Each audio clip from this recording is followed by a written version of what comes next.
What's up, podcast? What up, Instagram and YouTube? We are back with Inside K-Swiss, the podcast. I'm your host, Omar Prestwich. My right-hand man is the president of the company, Barney Waters. And we are super excited to get this show launching for 2020. And we're going to start out by talking about our latest release, a super awesome collaboration that we're doing with the infamous movie, Boyz N The Hood. I'm so unfocused today. Can you tell? Sorry, I'm so spaced out. So hey, it's totally cool. I'm killing the Inside K-Swiss. This is why Omar's taken over the show, by the way, because he's so much better at it than me. But I'm back. I'm focused. I was just relacing. If you're in the shoe game, you find yourself totally obsessed by shoes and laces and all the little details. So excuse me. Hey, you know what? I know you're super busy and focused. In fact, after this meeting, you're meeting with Complex. That's right. No big deal. Yeah, no big deal.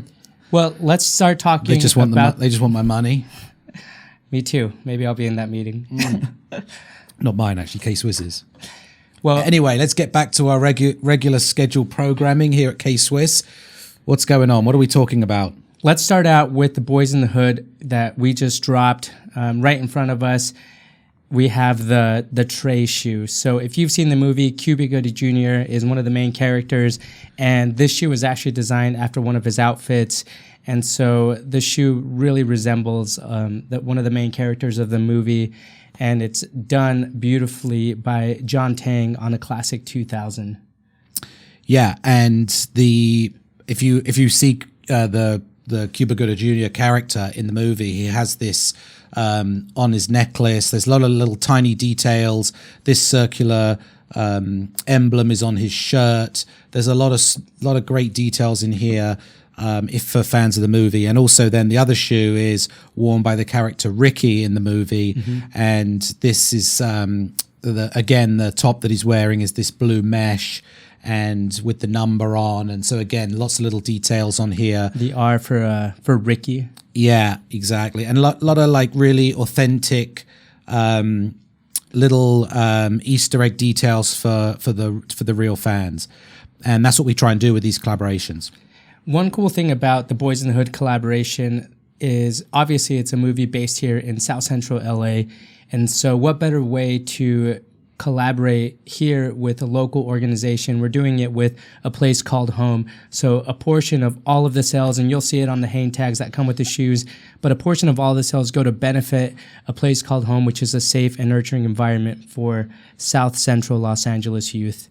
I think that's really amazing because, you know, it's always good to give back, especially in our world. Yeah, I want to shout out little Paulie who's watching us here. Say hello back to you. Yeah, I think, it's been really interesting because this year we've done a lot of special product and, there's reasoning behind it. I think number one is, we're in a social world, and in the social world, it's really about getting attention. Attention is the currency because everybody's getting hit so fast with so many messages. There's so much competition going through very few channels. So, this is a tip for your business or your brand is when you're trying to communicate, it's not like the old days where everyone was looking at a million TV channels or, right. A newsstand of tons of magazines.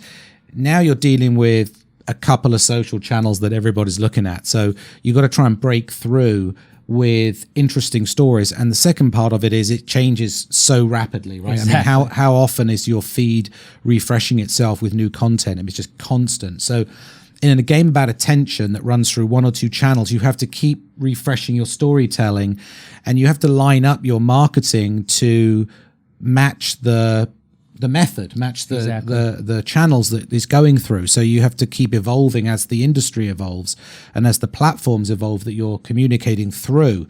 So that's what I think a lot of this is designed to do, is to keep storytelling, to be more frequent.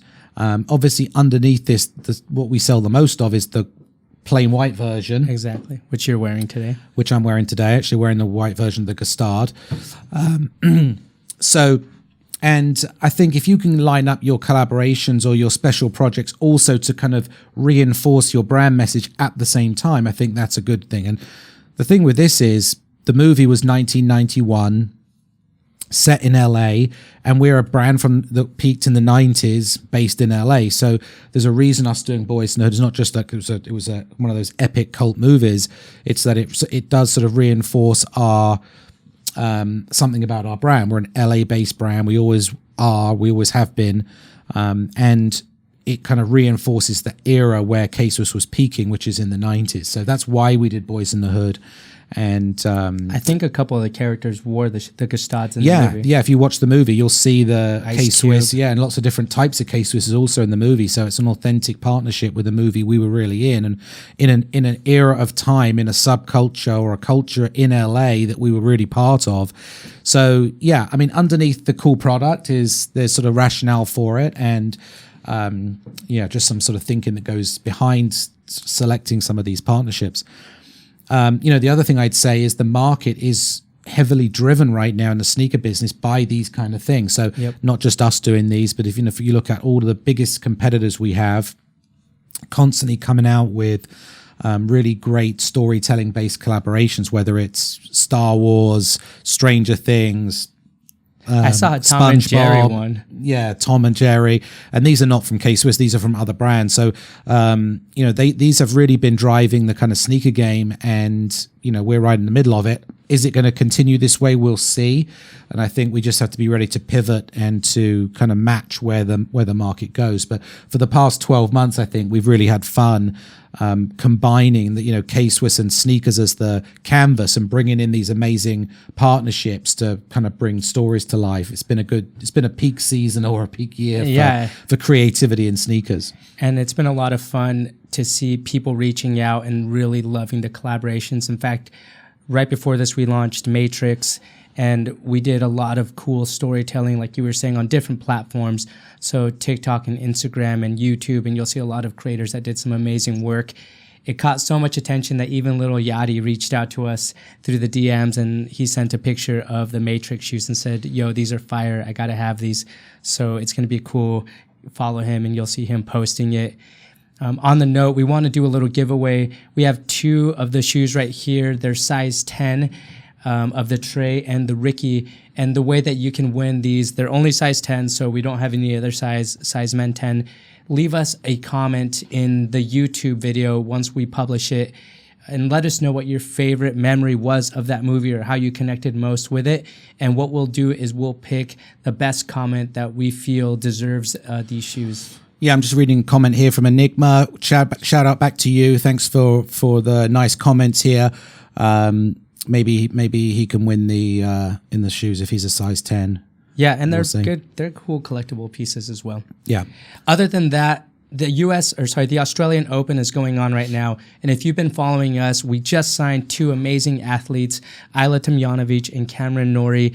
And they're one of the top athletes in the tennis game, which is an insanely competitive sport. The more I talk to them and get to know them, sometimes in tennis, you can go a whole entire season or a year without winning a single match, yet you still level up and improve, obviously, because it's super hard work. So shout out to Ayla. She was crushing it. I watched her play yesterday, and it was awesome. For me, it's really awesome to see K-Swiss right in the spotlight and the power of, the shoes and the brand. And then today when we were looking at e-com, how that represents and people buying the shoes. Yeah, I mean, Ayla lost in the second round. It was a 5-setter, but she was playing one of the, she was playing a really good player in Muguruza, the Spanish player, and I think it was not 5-set, it was a 3. Cameron Norrie had a 5-setter. Ayla lost in 3 sets, 6-3, 3-6, 6-3. She lost, but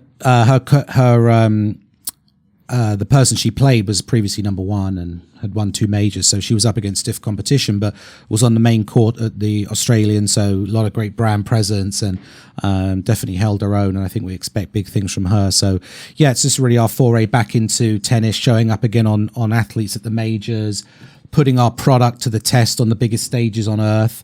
And our tennis business, if anyone who's follows us for tennis, has really boomed the last sort of 2 years. Shout out to Mike Miringoff and the work he's done on our tennis business. We've gone from number 6 brand in the US to number 2, overtaking Adidas, overtaking Asics, number 2 tennis brand for footwear, for performance footwear, and our our market share has gone from 6% to 20% just in the last 2 years. So like really major growth, and signing Cameron and Isla and having tennis players wearing our stuff is kind of like the continuation of the growth and strength of our tennis business. So I think we'll see that keep going.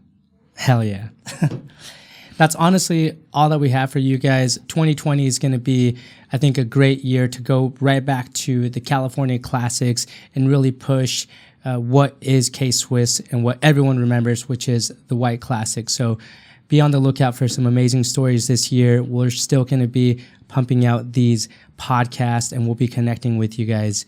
Do you have anything else, Mr. Waters? No, let's just get back to work here. This is, I've been away. So, I just got back from China, so I don't even know what's been going on. So I'm glad you invited me to Inside K-Swiss, even though I'm out of touch of what's been going on at the office. But let's keep talking about what we're doing. If you have ideas, if you have comments, hit us up, and let's keep it moving. Let's do this. See you guys. Peace.